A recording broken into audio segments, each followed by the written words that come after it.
So I've come outside mainly because I want to do some more sort of exercises, bring some, build a circuit up into from easy to medium to something a little bit more difficult.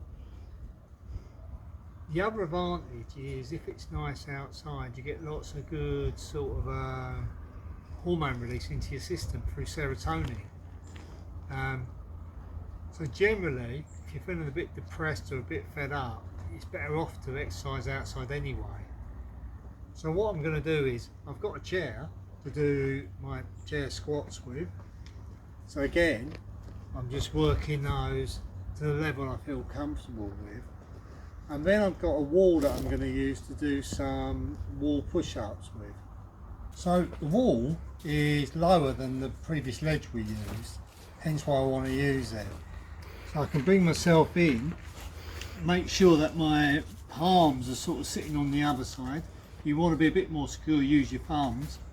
Push down and push up. So if you're out and about, in a park or something, that can be a bench or something else. Again, you dictate the pace what you're going to work with.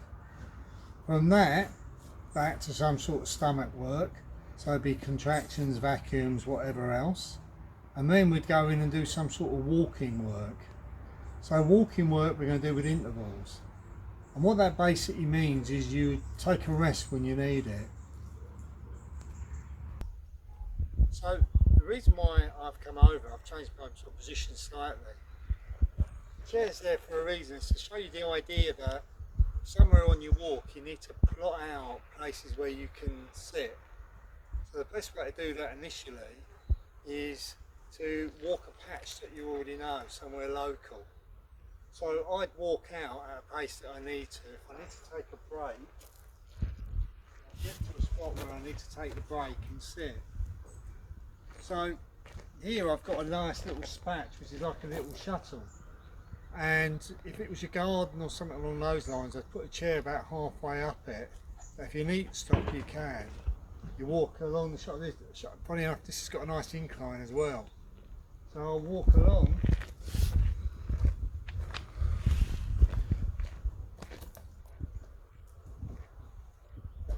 Turn it round.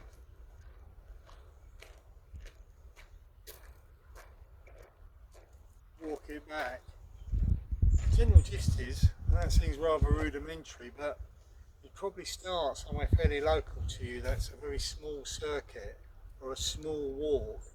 So you'd be looking for a neighbour's wall or somewhere where you can sit down, a little patch out.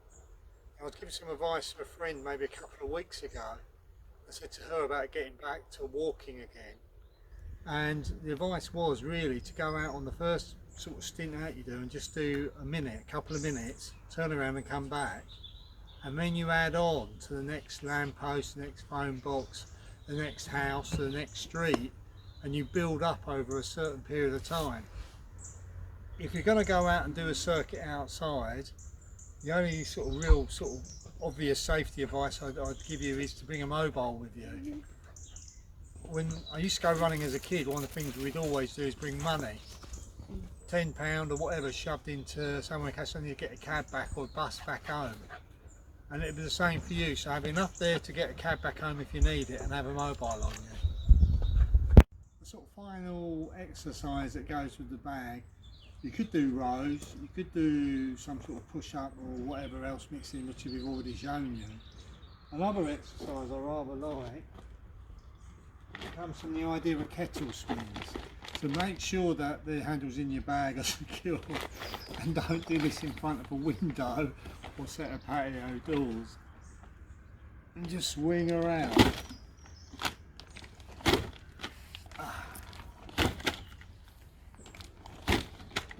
And get used to the dunking sound as the materials in the bag come back through into place.